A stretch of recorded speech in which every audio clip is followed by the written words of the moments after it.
If it's not the right time for you to join the Wellbeing committee because you're working on your own well-being, that's okay. You don't have to. If you don't want to take the choir at lunchtime because you already feel like your plate is completely full, that too is okay. It's so hard for us as teachers, especially when we get asked, because we are pleasers and we want to do the best for the kids in our class and the best for the kids in our school. Rainbow Sky Creations acknowledge the traditional owners of the land that we record this podcast on, the Dharawal and Whadjuk Noongar people. We pay our respects to their elders past and present and extend that respect to all Aboriginal and Torres Strait Islander cultures. Hello. Welcome back to Rainbow Skies for Teachers. I'm Ashley. And I'm Alicia, and we're so glad you're here. We are so glad you're here. Today's episode is a topic that we get asked about so much. We've had plenty of episodes about teacher wellbeing in the past, and they have been our most downloaded. We spoke to Amy Green 2 years ago and Daniela Falecki just late last year. So they're 2 episodes to definitely go back and listen if teacher wellbeing is something that is on your mind. Absolutely. Teacher wellbeing, general wellbeing, they are pillar of episodes that will definitely help and support you where you're at. Yeah. Now, I've got a little bit of a wellbeing story before we start. Oh, hit us with it. My kids have been to 2 schools, and the first school that my son went to, this is more about student wellbeing, but the first school that my son went to at 10 to 9, which is when the bell went, 10 to 9, bell would go, gates would close immediately. Like, as soon as the bell was going, the gates would close and lock. And it was one of those schools where it was like one half on one side of the road and one half on the other side of the road. Oh. And the little people were on the side without the admin building. So if you got to school like a minute late, you had to take them all the way around to the other side of the road, sign them in, and then they'd have to sit in the office and wait for an adult to walk them to the other side of the road. And I used to always think, like, this is not right. Anyway, the principal's really big on arriving at school early and arriving at school on time. It's very important for the students, blah, blah, blah. But I had the opposite experience last week when I was dropping my kids off at this different school that we're at now. The bell was going, and at this school they play music, and it's always fun music that one of the classes chooses, and it's a real fun way to start the day. And I was exiting the school, and a whole heap of families were coming in, and the principal was standing at the gate. And as everyone was coming in, she was saying, "Don't worry, there's plenty of time, everybody. Don't rush. Welcome. I'm so glad you're here. It's not a rush. Don't worry, everybody. Plenty of time." And I thought, what a lovely way to start the day. Because, you know, you can come in and as a teacher, you feel like a bit rushed because you're running late, or as kids, they come in, they're running late. They may have had a whole heap of things that happen in the morning, and just a really nice way to reset. Absolutely. You don't feel the cortisol levels right? Yes. We live behind our school, so we can hear the bell when we're walking to school, and my eldest is a bit more on edge while my youngest couldn't give two hoots. She's stopping to pat the snails. While my eldest is like, "Mummy, we're going to be late. You shouldn't have let me watch that extra TV show while you were doing my hair." And I'm like, "Babes, it's fine. Nobody minds if you're a little bit late. Just slow down. We're just going to take our time. Let's take a page from Olive's book. Stop right now and look at the snails. How many snails are there?" You know? Absolutely. But how good would it be for her if she had an adult at the school gate saying, you know, "You're not late. It's all good. Yeah. Everyone come in. Welcome. It's going to be Absolutely. a great day at school." You know? Like, not the gate closing to like, "Oh, sorry, Yes. You're lock locked on, down that way," you know, and you're like, "Mate, am I invisible? Do you not see me?" Like, that sense of validation is kind of not there at all. So, it's real food for thought. It is real food for thought. But we're here to talk about teacher wellbeing strategies. I feel like that was more of a student-parent, well, maybe even just a parent wellbeing strategy, because, gosh, it feels good to know that you're doing the right things, you're getting to school, doing the very best you can. But let's talk about teacher wellbeing strategies. Absolutely. I mean, to just run off that story that you shared, it's like when you've got I remember having a administrator and a boss who I've had varied bosses, but it would be like asking to get time off, or like saying, "I'm going to be late to school." And it would always be received with, they would stop, they would make eye contact with me, they'd look at me and they would look intently and be like, "What's going on? How can we help?"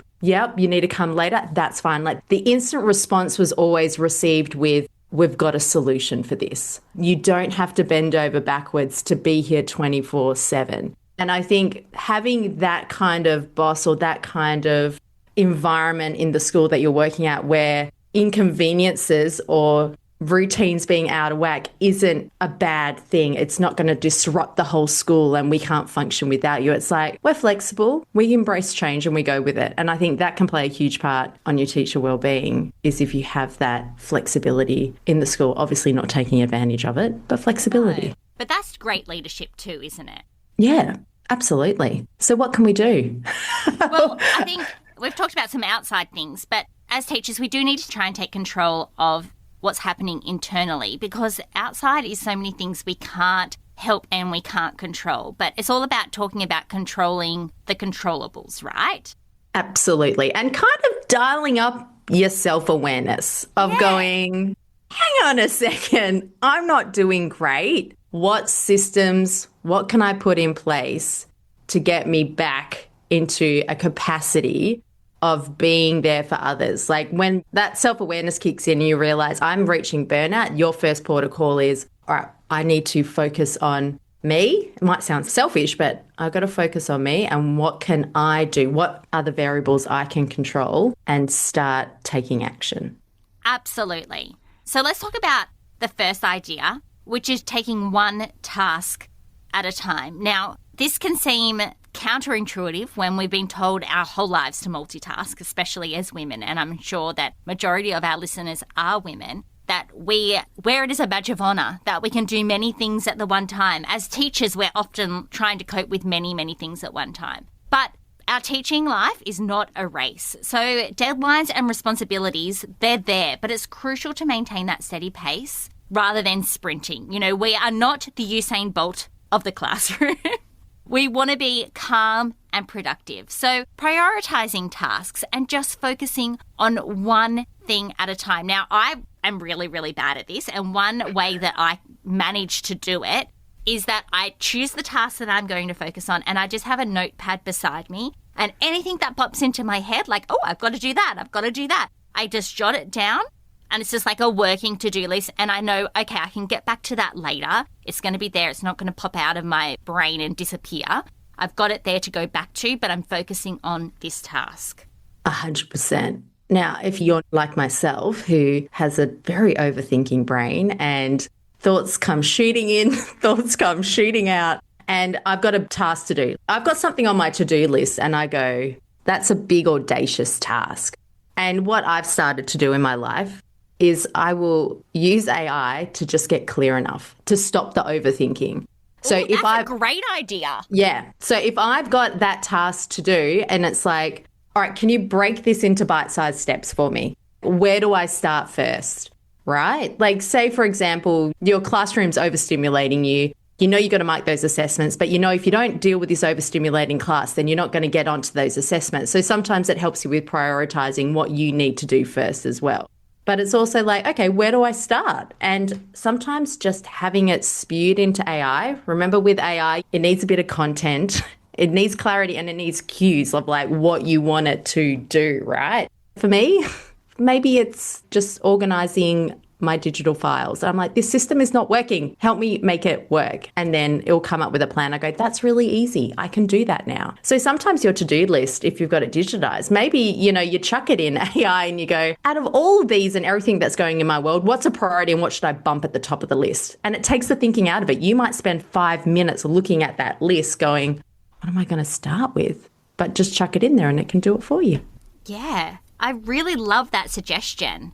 I also think that we have so many things on our to-do list and we feel like we've got to get it all done at the one time. But we used to say to the new teachers inside our membership when we had it that it's a marathon, not a sprint.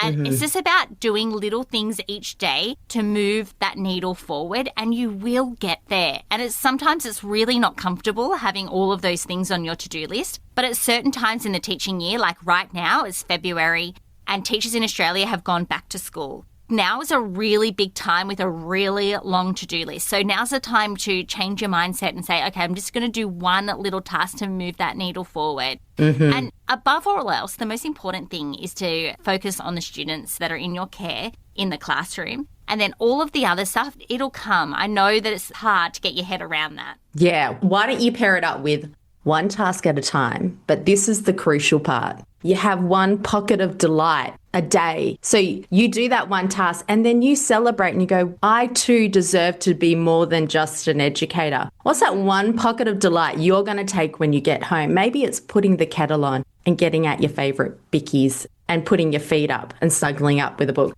Maybe it's getting those extra cuddles with your kids, your fur baby, whatever it is. And you take that moment of delight and you forget about that world of teaching and you go, this right now is what's important in this moment. And you're trying to create, I know the balance and scales, it ebbs and it flows, but try and take that one moment a day to go, what's that one thing that I just can't wait to do? For me at the moment, I was going to say, what's yours? Tell us. I know. So with me at the moment, I'm hooked on puzzles. Like I've gone raiding the op shops for puzzles. And even in the morning, my kids are sleeping in later. The perks are back to school. And I get my coffee and I'm like, I'm not doing any morning journaling or yoga or stretching. I'm doing my puzzle.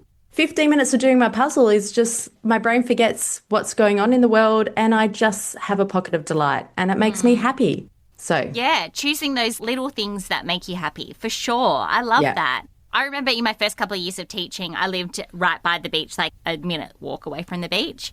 And a couple of afternoons a week, especially in those first few weeks of school, because for our Northern Hemisphere friends, it's hot here during the back to school season. I would go down and just have a little swim and then I'd come back and then I'd feel refreshed to do a little bit because there's always extra work to do. I feel refreshed to do that little bit of extra work, but I felt so good that I got to jump into the ocean.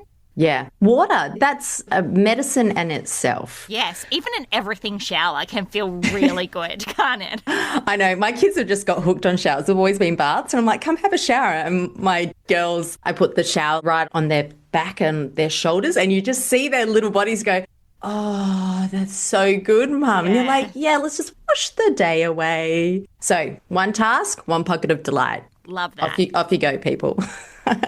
Okay, so the next strategy is one that is more of a mindset strategy, and it's all about letting go of that busy culture. I think that we often walk around saying that we're busy, and it's like a badge of honor.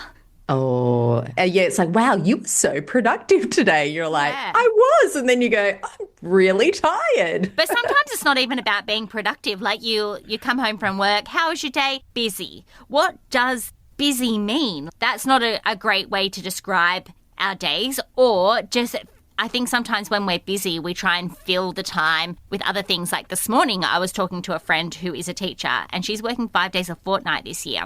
And she said, this week, I'm only working 2 days. And she's like, I've got all of these things that I need to do, but also like a lot more time than I'm used to. And I said to her, well, that's great. Like you should, do some things for yourself. She's like, oh, it's really busy, though. I've got a lot of other things to do. Pockets of delight.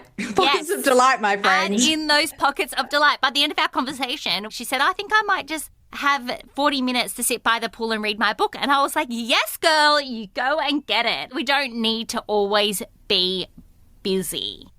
And look, unfortunately, it's ingrained in us. It goes back, if you look at your parents, if you look at your grandparents, your great, there's that survival, the need to survive instinct. And our world has evolved, it's changed. And women, unfortunately, feel like if they're not doing as much or they're getting help, it's cheating. And it's like, well, the only way this is going to change for the next generation is if we change our mindset. And you feel guilty for not being busy. And I think we've got into a pattern. I just see how my mother was. I see how my grandmother was, that if you're not being busy, you're not working hard enough, that you don't deserve what you have, right? You're there being like, I'm a teacher, I'm an educator, but if I don't put the hard work in and if I don't bust my guts, then I don't deserve to be here. It's like you're trying to validate yourself. And some of you might be listening going, no, that's ridiculous, Alicia. I don't feel that. And others might be going, yeah, there's a little bit of truth in it where you feel like if you don't show you're working hard, why am I even here? That is exactly what my friend was feeling this morning when I was talking to her. She felt like she didn't deserve not to be busy doing everything for her household. Yeah. It's a mantle we need to break and bring in the village, right? I feel like I'm there like telling my, soon to be 4 and like now 5-year-old, like, come on, these are the things we do around the house. This is what we do. We contribute. And I'm there going, oh, God, I don't think 5-year-old Alicia was doing this. But it needs to be done to create that new habit and pattern that moves forth into the next generations. Yeah. So we give you permission to let go of the busy culture. We give you permission. Take it. We do. And just to take it a little bit slower, one of the best teachers I ever worked with, and I know I've said this on the podcast so many times, shout out to Rach, but she just went so slowly. She never rushed her kids in the class. She was always like, okay, this is the lesson that we're doing. She never tried to fit in too much, and she was one of the best teachers and she got the best results. And I think it was just that calmness and, as we were saying, not having that busyness all the time. Yeah.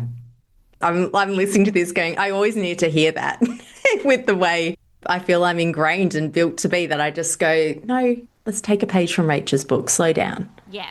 Stop and look at this now. The next idea is going to go hand in hand with the culture of busyness. And it's all about saying no and setting boundaries. And this is your permission slip to say no. And I think sometimes saying no to things can take away from that busyness. Alicia is here smirking at me. I'm laughing because I'm laughing because I could just imagine someone going, I've been given permission to say no and I'm not coming to this staff meeting. Yeah, I mean, I'd like to do that, but there's some things that we are required to do, right, with a grey area. But I think there's a lot that's thrown at teachers, and you do have permission to say no and set those boundaries, such as if it's not the right time for you to join the Wellbeing committee because you're working on your own well-being, that's okay. You don't have to. No. If you don't want to take the choir at lunchtime because you already feel like your plate is completely full, that too is okay. It's so hard for us as teachers, especially when we get asked, because we are pleasers and we want to do the best for the kids in our class and the best for the kids in our school. And you think, well, if I don't do this, then they lose the opportunity.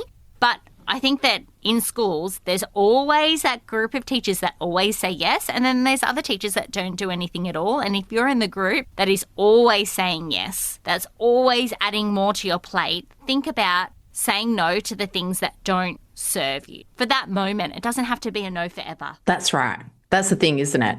That it's no at this point in time. And it's like next year or the next term, you might have more capacity to be able to help and give a bit more of yourself to others. And I think there are times where in your career, in your life, people don't maybe know what's going on and that you don't have to divulge that. But it's okay to say no and set boundaries. And I think sometimes for me, I always found it hard to set the boundary because I was worried of what the other person's reaction was going to be.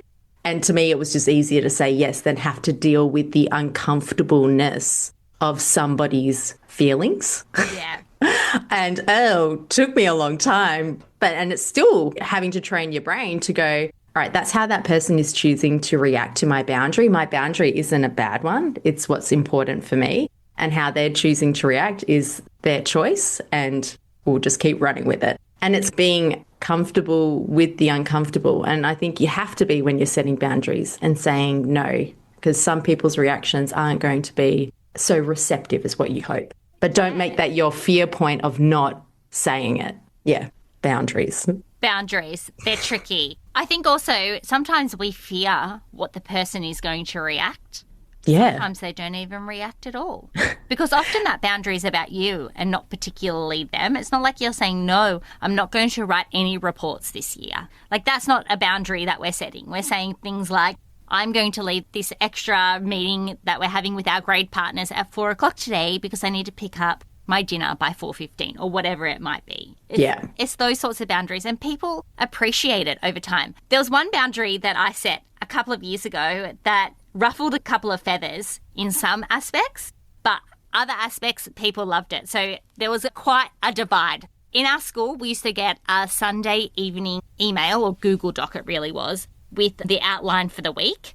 And in my episode with Amy Green a couple of years ago, which we will link in the show notes, she was saying that she really disagrees with that. We shouldn't be giving teachers what's happening during the week. Like as the week's starting, it should be done well in advance so we know what's happening and so we can plan. But that's a side note. Anyway, it was expected that we would open that doc on a Sunday evening and read it and be prepared before we came to school in the morning. And I used to do that. I was actually on the leadership team. I used to do it. And then I used to find that I wasn't feeling good about it. I was dreading it. It would make me get into work mode. I was starting to feel stressed and thinking about all the things I had to do the next day. And my husband even brought it up. He's like, every time you read that email, you're just like straight into work mode and it kind of takes away from the Sunday night that we really enjoyed. So what I switched up was that I would not read it on the Sunday. I would leave it unread. I wouldn't even check my emails on a Sunday because I knew it would be there. And then first thing on a Sunday morning, I would go into my classroom, I'd sit down. The first thing I would do was check the email. So I was across everything that I needed to be across.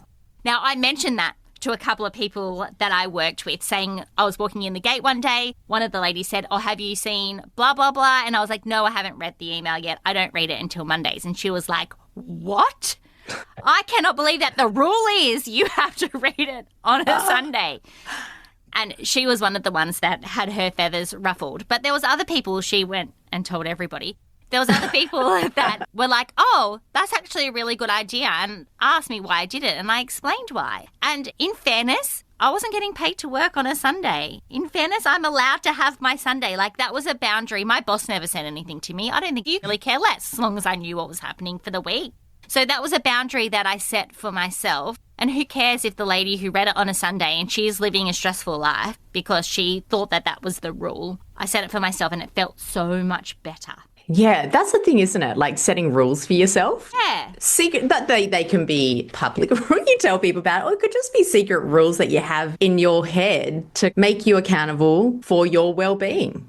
Yeah. I do like this quote we have on the blog post of like, you cannot develop student well-being without teacher well-being. So remember, as educators, modelling is so powerful. So think about, what are you modelling to your students? Not to like make you feel convicted or anything, but just think, how am I modelling well-being to my students? And how can I do that in my own life? So yeah, give it a go. They also say you can't be what you can't see. And if we're modelling things to our students, like having that positive well-being, thinking about ourselves in a positive way, showing our growth mindset. I know I'm going off on a bit of a tangent, but that's what our students are seeing.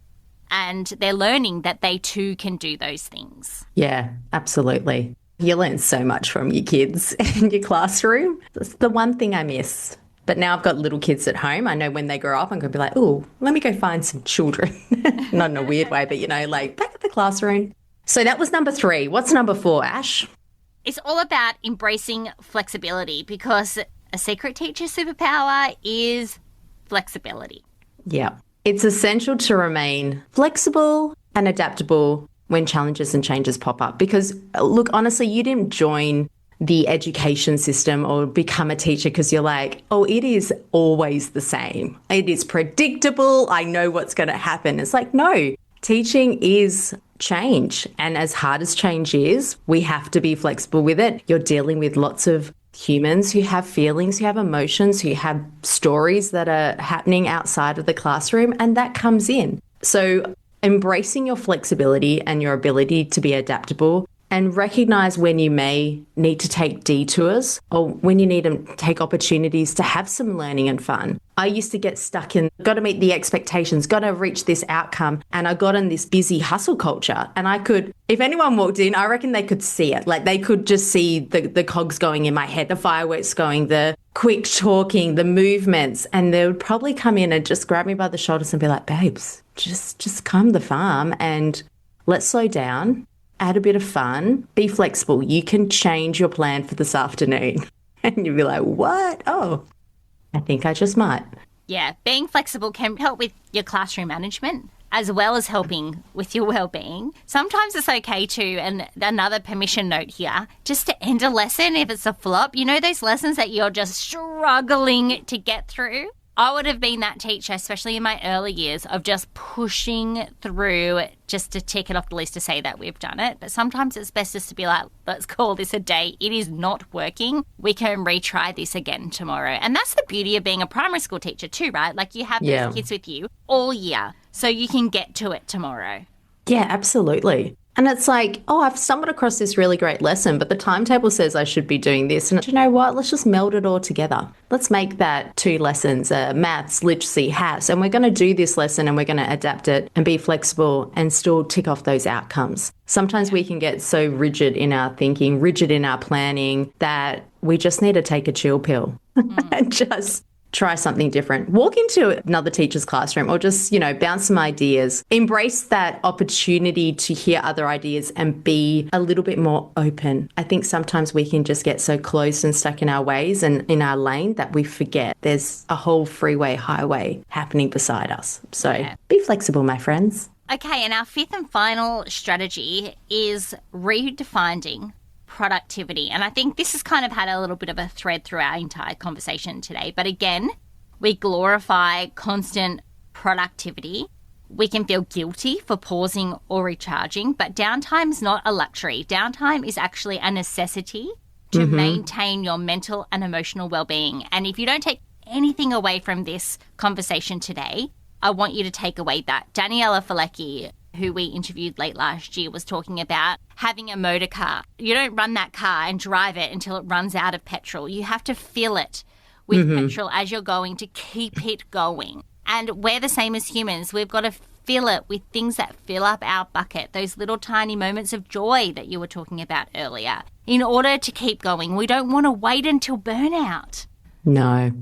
You want to have those little flags that you go, oh, we're reaching empty tank. And that's where you pull out, what do I need to do? I need to get an early night's sleep. I need to not take books home to mark because I'm just going to bring them back the next day. So I'm going to leave them. I'm going to go get some takeaway because who's got time to cook? With that flexibility, sometimes we need to be flexible in our life, right? Of like, you know what? I'm not going to set the alarm to get up to do my Pilates class at 5 o'clock in the morning because I'm really tired. I'm going to rest my body and then I'm going to be more refreshed to go in at, wake up at 6 o'clock and go into work at whatever time. So I guess flexibility doesn't just cater for your classroom and your teaching. It also caters for how you are tending to your well-being. Definitely. Now, if you're one of those people that are addicted to productivity, and I think that's me, I feel like I'm totally addicted. Do you? I have a very mean must be doing mentality, but I also know that when things get hard or uncomfortable, I like to ignore it by being busy and not dealing with it. Interesting. Yeah. So I feel like if you're one of those people, I am I put everything in my planner type of girl. So she's fun fact, because why did you have to buy a new planner this year, Ashley? Well, I tried a new planner this year and then I've got it, I've used it for January, which really wasn't very much, and now February, and I'm hating it. So my new one just got delivered actually this morning, so I can't wait to try it. So now I've spent a ridiculous amount on 2 planners for the year, but I need it for myself.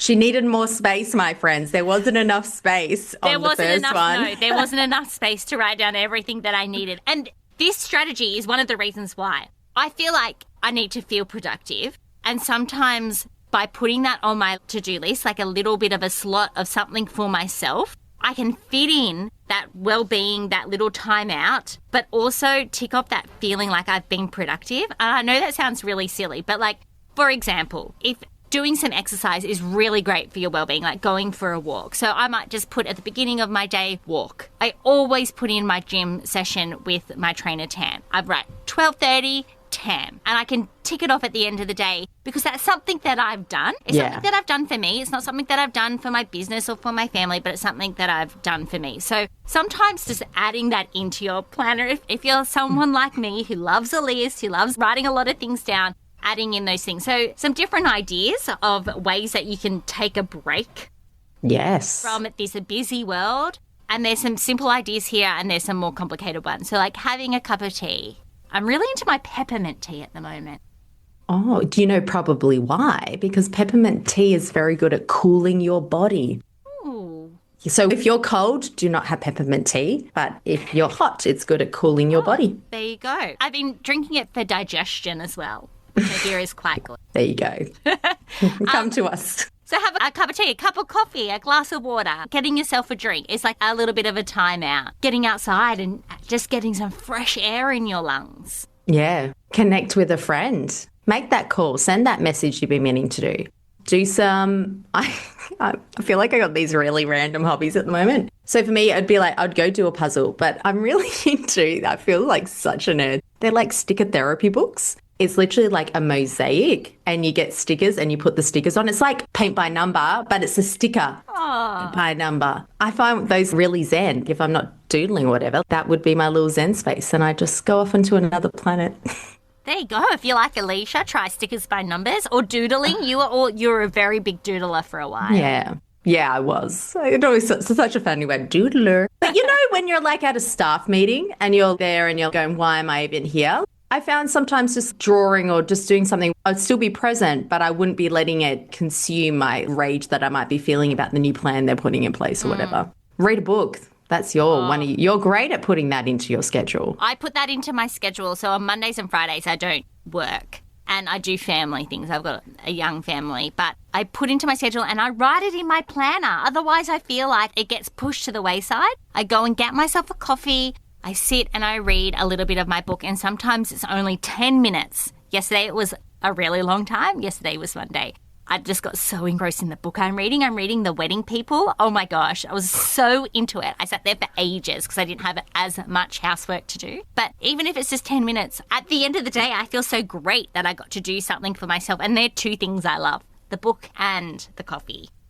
So have a think. Brainstorm, what are your pockets of delight? What are the things that you love to do? And make it something that you put into your daily plan. You might have pockets of delight you have for a weekly thing that you do. It might be that once a week you want to go get takeaway or go get your favorite coffee from your coffee shop. And then maybe you might want to branch out. And I think teachers are pretty good at this, that you might have, it could be monthly or term. You have your pockets of delight for the school holidays. You're young, you're fancy free. You can travel every holidays. Do it, whatever it might be. Maybe you've got kids and your kids love theme parks or water parks or skate parks and you're going to add that into the schedule because one, your kids love it and you love being outdoors, whatever it might be. So sit down, have a think. What are these things you love to do that make you the awesome teacher that you are so you can show up in the classroom and show up for your family and show up for yourself? Yeah. Another one of mine. Watching really bad reality TV while I'm folding the washing. Like so much so that when you mention them, I'm like, I don't even know what you're talking about. It's bad. Oh, don't worry. You're in good company. My mother will occasionally, I'll be like, Mum, what are you watching? That sounds scandalous. Whatever floats your boat. I think we've learned here today that Alicia and I are so different and you're probably different listening as well. Find the things that work for you and go from there. Absolutely. Let's give a recap.